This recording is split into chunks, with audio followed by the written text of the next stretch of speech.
Talking about getting things you need to get, or not, as the case may be in this instance, Tommy Fury's pulled out of his fight with the MMA fighter, Darren Till. Before we discuss it, let's hear what Darren Till had to say about it on talkSPORT. The last bit of your statement, what you've just said, which is from Tommy's statement, where they're looking for a new opponent, that's not true, because Tommy's pulled out of the fight. That doesn't mean that Tommy then stays on the show, because then what do I do? I'm still headlining January 18th. I haven't gone anywhere, so Tommy's pulled out. But for years, the Furies have always intimidated and bullied everyone at press conferences, at fights, at fight week, at weigh-ins, whatever, yeah? That's what they've done. That's their thing. It's all mental warfare, innit, yeah? John's intimidated Jake Paul's father. John buttered someone from from Usyk's team. John punched glass to try and punch KSI when KSI was making weight, whatever. All this, yeah? That's what you do. You're building a fight. We all know how this goes, right? And, by the way, Tommy, if I'm losing the fight, I'll just kick you straight in your face. He's then turned around and said, well, then it'll be a proper fight. And I've went, well, then I'll win, because I'm a real fighter. Let's just not get things twisted out here. So all this, what I've said, which, by the way, is all just said as, what? We're building a fight. It's mental warfare, mate. It's out here. It's on. Yeah. I signed a disclaimer for the Misfits in the contract that if I would kick Tommy, I would forfeit my whole purse, yeah, and I'm getting paid handsomely. So what I'm looking at here and what I'm seeing is Tommy's pulled out because of what I've said. It's completely and utterly embarrassing. Like, at least pull out with an injury, or say your hand, or say, Love Island want you back on for a second season. Do you get what I'm saying? You know what? He is right in a lot of what he said there. Specifically and explicitly the point about the fact that the Furies do bully people in press conferences, and they do put it upon them and make it all about them. He's spot on, mate. Like, trash talk is trash talk, and people say things in the build-up to sell the fight. And he said, listen, if it ain't going my way, then I'll kick you in the head and win that way. And then Tommy's on, well, I'm not doing that then. I go, come on, mate. Yeah, but this is the build-up. I mean... No, I understand that, but maybe because, look, he is an MMA fighter at the end of the day. You two have signed a boxing fight contract. Yeah, but Dave, but what people talk to build up fights. Like he's saying, but that's tongue in cheek. It is, but also he's probably looking from a perspective of, like, Tommy's backing himself. Like, I'm going to put it on you in the boxing ring, and if I do put it on you, you're telling me now you're going to turn around and kick me. So, but he also knows, and I guarantee you he will know, that the reasons why those two boys are in that ring is they're going to get paid handsomely. Right? So he just told us, in no uncertain terms, that if he kicked Tommy Fury in the head MMA style, he loses his purse. So Tommy Fury will know that, and know that the very purpose of this fella going in the ring has just been completely and utterly removed. So it's not likely to happen. So it's not a great look, is it? I suppose from his perspective, he's more so just safeguarding himself. Yeah, but he could have easily said... safeguarding Tommy. He could have easily said something like, if he kicked me in the head, you don't think that, David. You don't think that. You don't think that. No, I genuinely do. I feel like maybe just the people are safeguarding him because it's one of them ones where they think, we think. Look, first and foremost, by picking a fight against an MMA fighter, right? He knows that the guy's going to speak in a certain way. So if you didn't want to have the jeopardy of an MMA fighter doing something a bit quirky, don't pick a fight with an MMA fighter for a start. Right? I agree. Second of all, the fact that Darren Till has come out in that press conference and stuck it right on them in no uncertain terms and gone proper mad dog on them, hasn't he? In terms of terrorising John Fury, terrorising Tommy Fury. They've not had it their own way. I mean, I listen. It was good to watch. It was interesting to watch. It definitely was. Where were you on these crossover fights? It was good to watch, and I do understand Darren Till's mental warfare there. I do understand it, where he's saying, I'm going to do this to you. That way it kind of starts to make a fighter hesitant in the ring.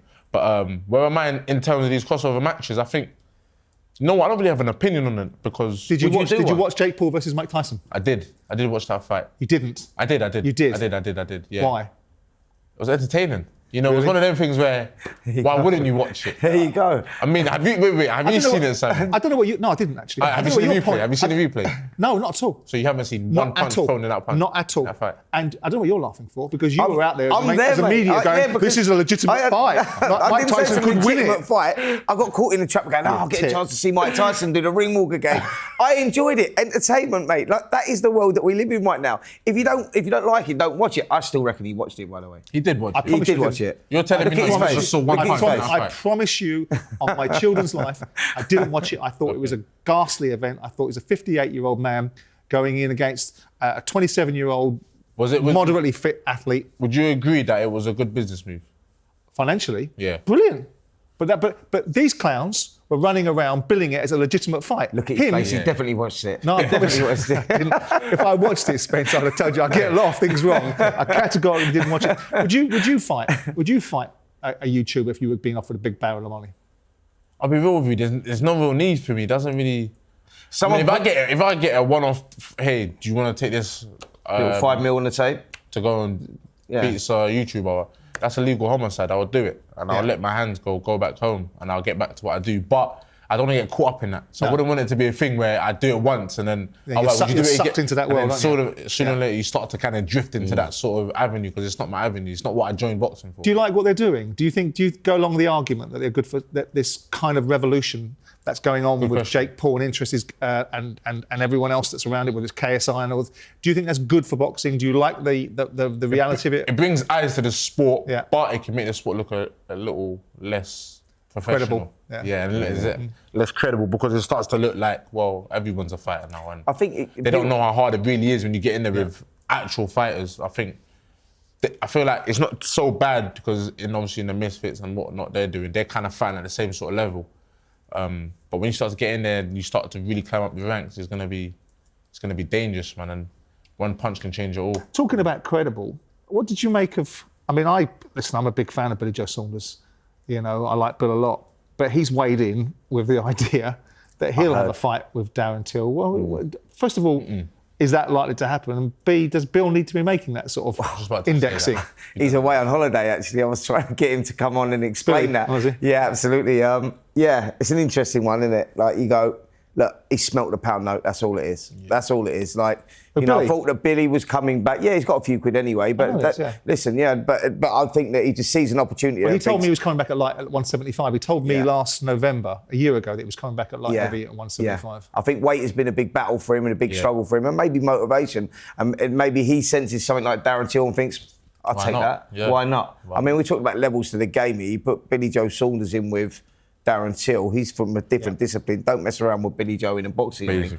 If that kid gets himself in shape, it's not like he's an old man. We're not talking about Mike Tyson. He's someone that lost that top level. Yeah.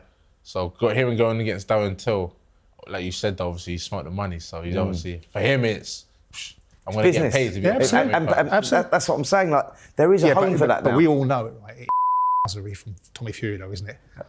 What do you mean?